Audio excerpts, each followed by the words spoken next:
Guys, we're going to go through technique on a deadlift, on a kettlebell and on a bar. Technique on both is really similar. Starting off with your kettlebell.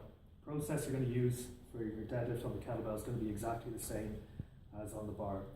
We want our feet at hip width apart, toes dead straight ahead, and as you can see with the kettlebell, I'm right in close towards the edge of the kettlebell and I have as little gap between my shins and the handle on the kettlebell as possible. The process you want to follow is bring your hands up, get them parallel with the ground, get a little break in the knees, and then while keeping your hands parallel with the ground, extend your hips back as far as you can go. My hands are still parallel with the ground. I now have my hips out as far as I can go, and I should be able to flick my toes up in the air. Once you can do this, you can bring your grip down, grab your kettlebell, squeeze your shoulder blades back, and remember that we're trying to use our hips here, so we're pushing our hips forward to lift, squeezing your bum at the top, and following that process, the same process on the way back down.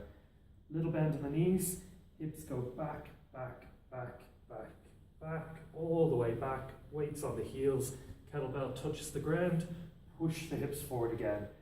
All the while I'm keeping the kettlebell in as close towards my body as I can, and I'm not relaxing on the ground once I hit the ground. I'm keeping that tension on my back, focusing on using my hips, pushing my hips forward, and controlling on the way down.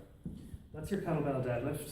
Deadlift on a bar, really similar, same process, just it's the grip that changes ever so slightly. Our feet are in the same place, toes straight ahead, hip width apart. We're following the same process, hands up parallel with the ground, little break in the knees, hips going back as far as possible, hands are still parallel with the ground. Once we get this far, we can flick our toes in the air, bring our hands down to grip the bar. Grip our bar, shoulder blades get retracted, and we drive the hips forward to lift. Like what we did with the kettlebell, we're going to try and keep the bar in as close towards our body as we can.